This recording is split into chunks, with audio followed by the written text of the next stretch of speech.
दिवस है, जिसपे सभी पत्रकारिता बंधु को, मीडिया बंधु को मैं हार्दिक बधाई देता हूँ, शुभकामना देता हूँ। जमुआ पैक्स अध्यक्ष पूर्णी मिले।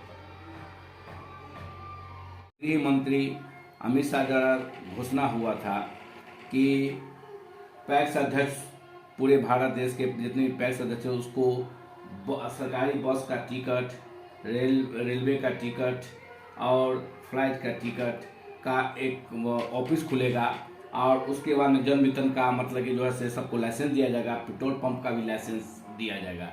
इसके लेके आप अमित शाह घोषणा किए हैं, तो उस पर क्या आप ये देना चाहेंगे? सर, ये सब सरकार का जुमला है, चुनावी वर्ष है, कुछ भी सरकार कह सकती है, लेकिन जितने योजना आप बताए हैं आपके द्वारा, चाहे वो जन वितरण प्रणाली हो, पेट्रोल पंप हो, जहाज का टिकट हो, कंप्यूटरी मशीन हो, कोई एक धरातल पर पहले उतार दे। पेट्रोल पंप से जनता का भलाई नहीं होने वाला है, वो बिजनेसमैन का होने वाला है। जनता का भलाई होना है राशन का दुकान से। सरकार आज तक के पिछले 10 वर्षों से हम लोग प्रयास में है कि हम लोग को राशन का दुकान मिल जाए, पैक्स अध्यक्षों को नहीं मिला। और आज सरकार का चुनावी वर्ष है, आज से 5 साल या 10 साल से मोदी जी का सरकार है, इतने दिन से कहाँ थे? आज चुनावी का समय आ गया है, तो आप कह रहे हैं कि हम इतना चीज देंगे। एक चीज दे दीजिए ना, उसके बाद हम लोग भी आपके साथ रहेंगे। तो बहुत तकलीफ है, मतलब कि जो है आप लोगों को कष्ट में झेल रहे हैं, पैसा भी एक्स्ट्रा खर्च हो रही है, सारा चीज़ हो रही है। सरकार से इसके लेके मतलब कि आप अपनी ओर से क्या मांग कर रहे हैं किसानों के हित के लिए? सरकार से यही मांग करेंगे कि जो प्रोपेगेंडा आपके द्वारा है उसको बदलिए। किसान के हित के सोचने के लिए आप पहले किसान के बीच में आइए और किसान की समस्या देखिए धरातल पे, उसके बाद आप कोई डिसीजन लीजिए।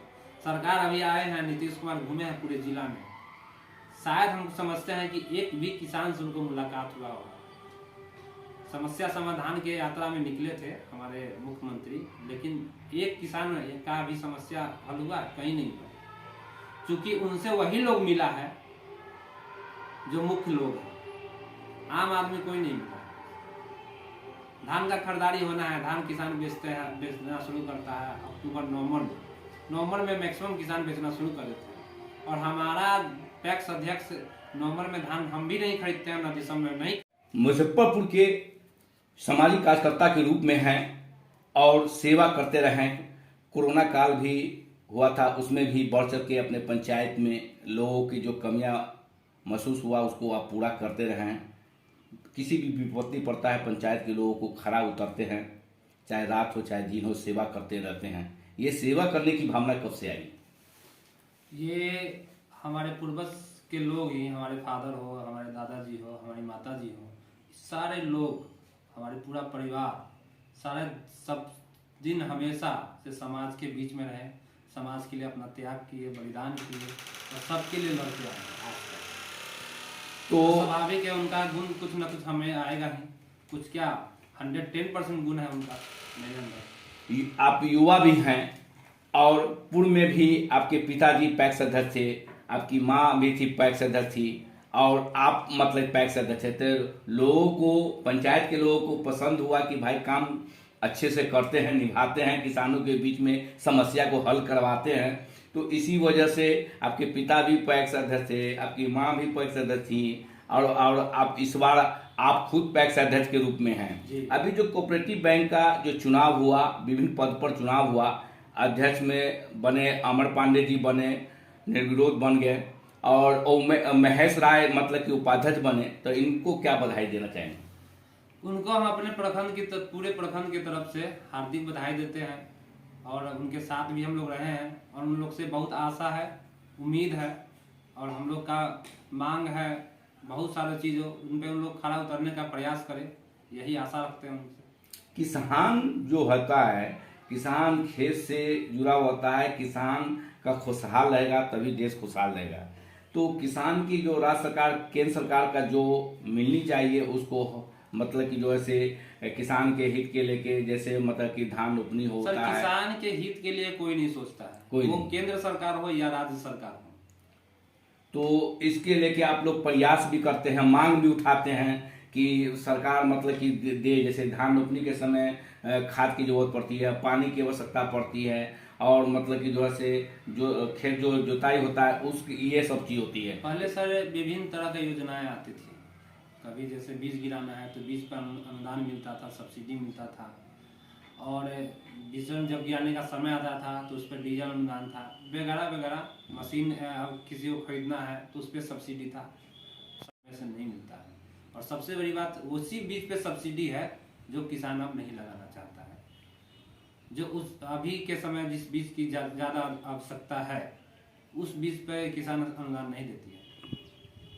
तो अभी जो ज़्यादा बीमार लोग भी पड़ते हैं, मतलब कि बहुत से ऐसे केमिकल वाले मतलब कि आ गए हैं जो खेत के लिए सिंचाई के लिए लोग यूज करते हैं।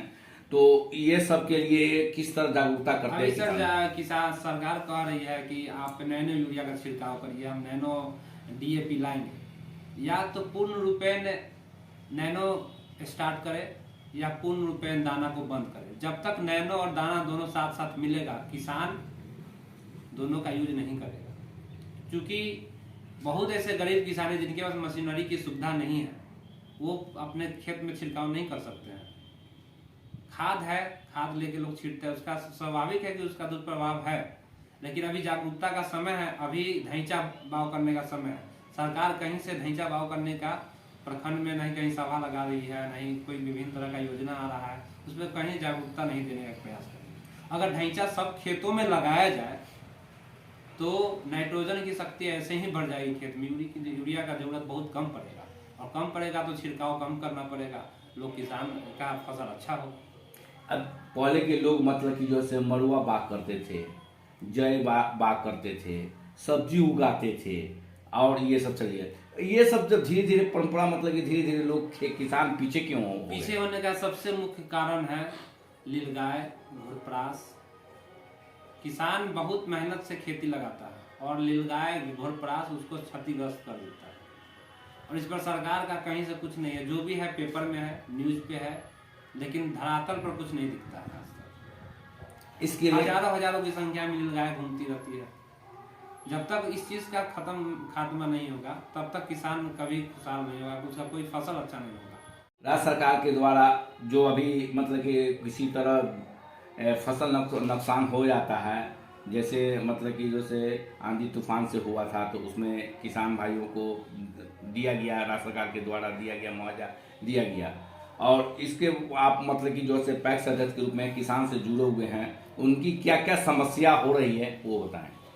अभी बहुत सारी समस्या है। अभी हमारे प्रखंड में भी ओलावृष्टि हुआ था, बारिश हुई, क्षतिग्रस्त हुई, लेकिन हमारा प्रखंड घोषित नहीं हुआ उसमें। और लगभग हम समझते हैं 70% फसल यहाँ नष्ट हुआ था। लेकिन सरकार हमारे प्रखंड को नहीं दिया, और प्रखंडों में मिला है, हमारे प्रखंडों में नहीं मिला है। और विभिन्न योजना है, जैसे पैक्स के थ्रू है। पहले पैक्स में कोई पैक्स अध्यक्ष हुआ करता था तो उनको सरकार की तरफ से लाइसेंस दिया जाता खाद बीज का वितरण करने के लिए। अब ऐसा नहीं है। अब उसको मुख्यतः पहले ट्रेनिंग करना पड़ता है, ट्रेनिंग में ही साल भर समय लग जाता है। उसके बाद भी पहले सरकार की तरफ से प्राथमिकता मिलता था कि पैक्स को ज़्यादा मात्रा में यूरिया डाई दिया जाए, बीज दिया जाए, जिससे किसान में उचित मूल्य पे सब कुछ उसको मिल जाता था। अभी दुकानदार है तो दुकानदार है, कहीं ना कहीं दुकानदार भी शोषण होता है, इसलिए वो जनता को शोषण करता है। पैक्स अध्यक्ष होने के कारण हम लोग कभी किसी से डरे नहीं, शोषण नहीं हुए, उचित मूल्य पे लाए और उचित मूल्य पे किसान को वितरण किया। पिछले 2 वर्षों से मेरे पास लाइसेंस नहीं है। लाइसेंस नहीं होने का मुख्य कारण कि मेरे पास डिग्री नहीं है, इस कारण मुझे लाइसेंस नहीं मिला। गत वर्ष हमने 2022 के दिसंबर में मुझे भी डिग्री मिल गई है, लेकिन आवेदन करने के बावजूद भी अभी तक हमको लाइसेंस प्राप्त नहीं हुआ। इसके लिए क्या प्रयास किया आपने?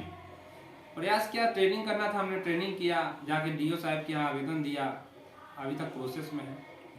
तो आप इस बार धान जो है कितने टन धान खरीदे, कैसे रख रखाव है वो बताएं। इस बार लगभग हम 3-3.5 हजार कुंटल धान खरीदे और किसानों से ही धान लिए टोटल।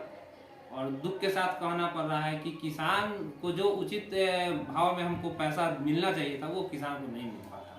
उसका मुख्य कारण है कि यहाँ सरकार की तरफ से हम लोग को कुटाई के लिए 12 रुपये आता है प्रति कुंटल, और यहाँ विभागीय हो, चाहे DM साहब हो या DCO साहब हो, इन लोग को नहीं हस्तक्षेप होने के कारण सारा मिलर अपनी मनमानी करता है। प्रति क्विंटल 120 रुपये क्विंटल धान का कुटाई लेता है, वो भरपाई कौन करे?